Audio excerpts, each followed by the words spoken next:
Assalamualaikum warahmatullahi wabarakatuh. Selamat siang anak-anak. Ya, meskipun pembelajaran daring, tapi Ibu harap semangat kalian tidak pernah luntur dalam menimba ilmu. Sebelumnya, perkenalkan, saya Lutfi Anggoro Asih yang kali ini akan menyampaikan KD 3.7 dan juga 4.7 SMP kelas 9 tentang teks tanggapan. Nah, sembari menunggu teman yang lain bergabung, kita yel-yel terlebih dahulu agar semangat dalam memulai pembelajaran. Ketika ibu mengatakan, "Aku cinta," kalian menjawab bahasa Indonesia. Kemudian ketika ibu mengatakan bahasa Indonesia, kalian menjawab luar biasa. Sudah paham? Baik, kita mulai. Aku cinta, bahasa Indonesia. Bahasa Indonesia, luar biasa. Tepuk tangan untuk kita semua.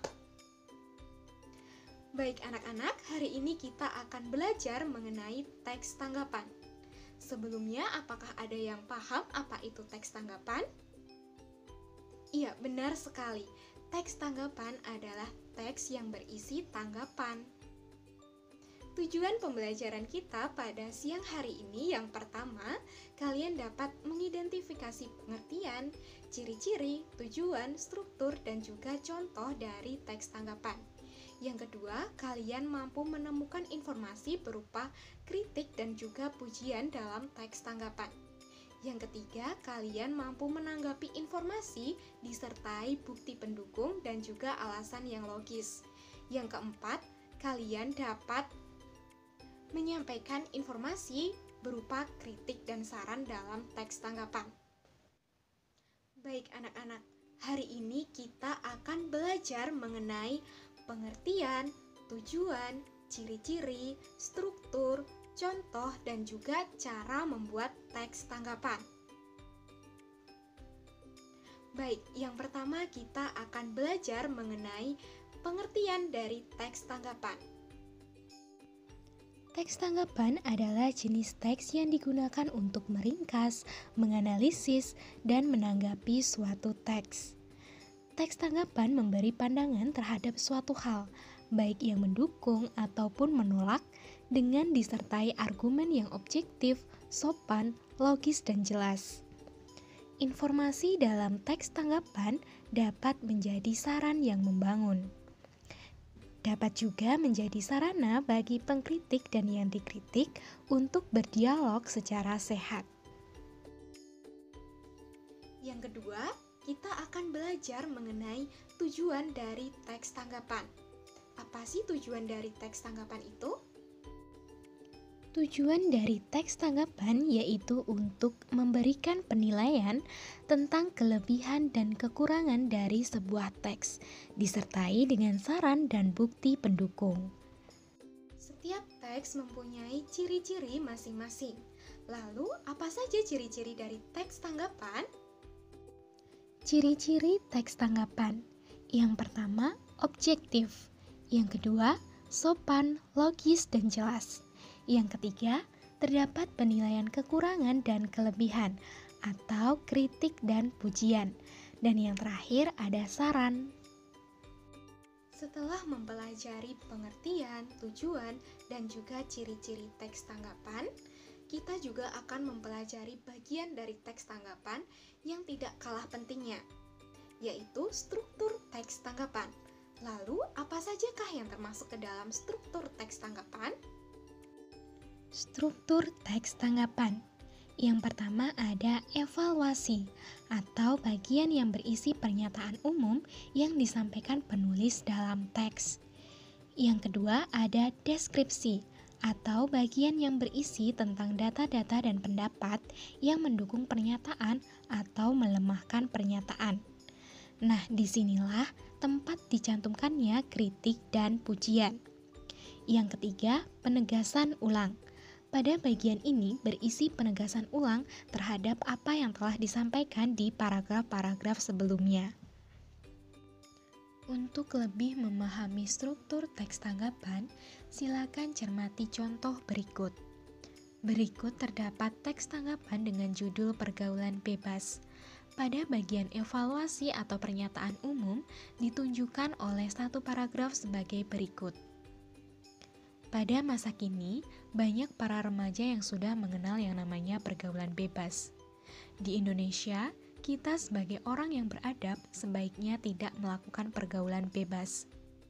Pergaulan bebas sering ditemui di kalangan masyarakat masa kini yang berarti salah satu bentuk perilaku menyimpang, yang mana bebas yang dimaksud adalah melewati batas-batas norma ketimuran seperti orang luar yang ada. Pada bagian ini, penulis atau orang yang memberikan tanggapan memberikan penjelasan umum mengenai pergaulan bebas, yang mana dapat disebut evaluasi. Pada bagian deskripsi, penulis memberikan argumennya dalam 2 paragraf sebagai berikut. Pergaulan bebas mempunyai dampak negatif seperti berteman dengan orang-orang yang kurang memahami norma, contohnya mabuk-mabukan, merokok, seks bebas, dan lain-lain. Sebaliknya, ada juga dampak positifnya seperti mempunyai banyak teman, berbagi beberapa hal, dari mulai cara berkomunikasi, cara menghormati, cara mengendalikan diri untuk berada di tengah-tengah masyarakat, dan lain-lain. Biasanya, orang-orang Indonesia yang meniru beberapa salam orang barat seperti berciuman, di barat contohnya Amerika, mereka menganggap berciuman adalah hal yang wajar. Tetapi di Indonesia, apakah bangsa sekarang ini harus mengikuti cara salam orang lain? Faktor-faktor penyebab terjadinya pergaulan bebas adalah rasa gengsi, nafsu, pengen tahu, broken home, hidup sendiri, dan juga faktor keluarga. Hal-hal tersebut tidak punya sopan santun kepada siapa saja, bahkan kepada orang tua mereka. Biasanya pergaulan bebas berasal dari anak-anak yang melihat saluran televisi yang tidak baik. Apalagi sekarang ini adalah zaman modern. Remaja saat ini bisa dengan mudah membuka situs-situs yang berbau pornografi yang akan memacu kenafsuan remaja saat ini untuk melakukan hal yang tidak-tidak. Pada bagian ini terdapat kritik dan pujian, yang mana ditunjukkan oleh dampak positif dan juga dampak negatif dari adanya pergaulan bebas. Pada bagian ini, penulis lebih banyak memaparkan tentang dampak negatif pergaulan bebas, baik dari penyebab sampai ke akibatnya. Artinya, penulis menolak adanya pergaulan bebas. Pada bagian penegasan ulang, penulis menjelaskannya ke dalam satu buah paragraf sebagai berikut. Sebaiknya para orang tua harus mengawasi dan mendidik anaknya agar tidak ke jalan yang salah. Pilihlah tontonan yang mendidik dan gunakan internet sebaik mungkin. Bukan untuk menonton yang tidak-tidak kalau belum cukup umur. Orang tua harus sering bercanda atau berdiskusi setiap malam atau saat hari libur agar anaknya mendapat bimbingan yang bermanfaat. Nah, pada bagian penegasan ulang, penulis menegaskan ulang bahwa ia menolak adanya pergaulan bebas.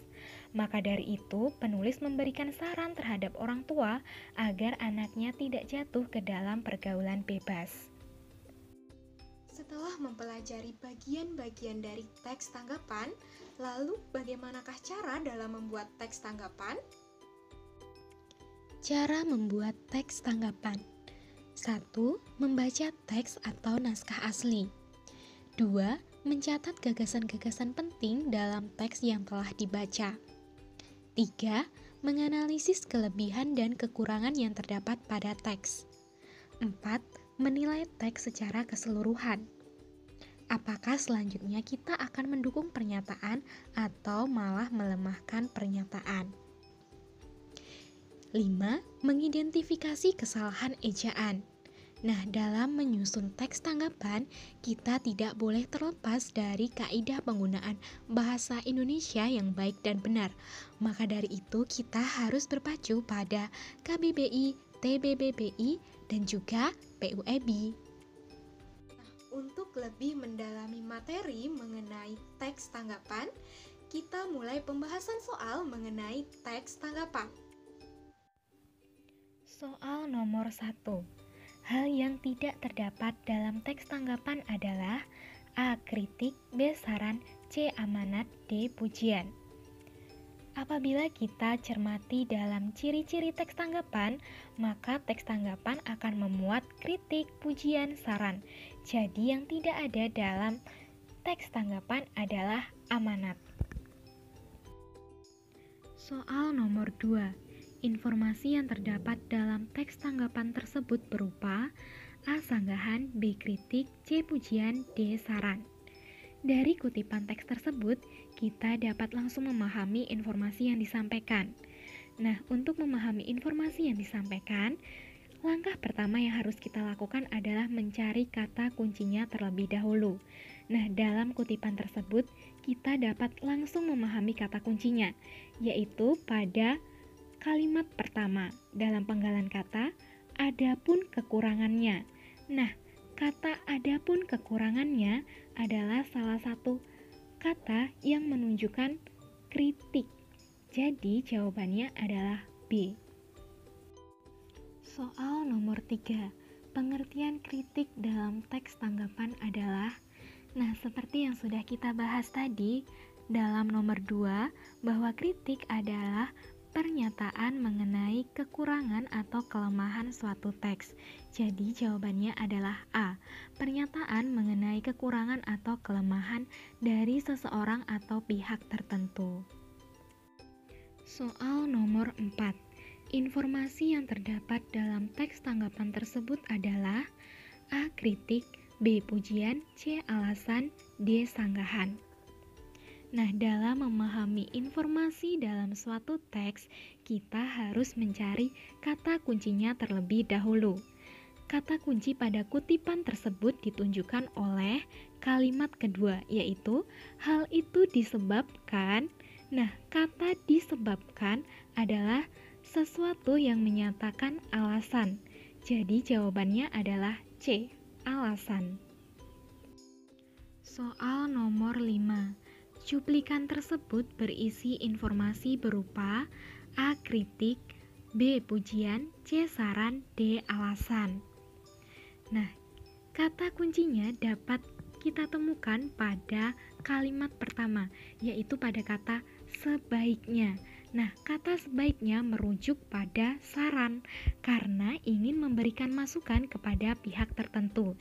Jadi jawabannya adalah C, saran. Baik anak-anak, sejauh ini apakah ada pertanyaan? Tidak ada?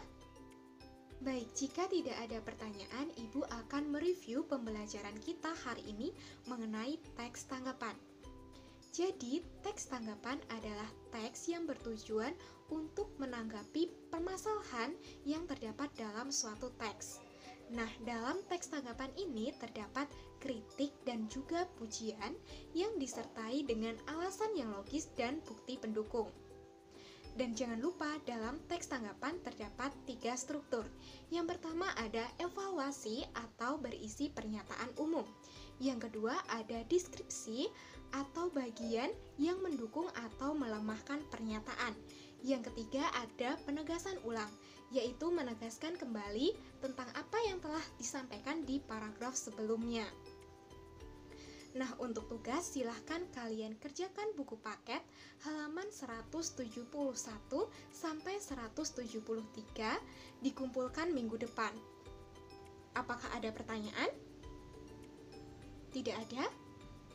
Baik, jika tidak ada pertanyaan, Ibu akhiri pertemuan kita pada siang hari ini. Jangan lupa untuk selalu menjaga kesehatan selama di rumah. Sekian dari Ibu. Wassalamualaikum warahmatullahi wabarakatuh.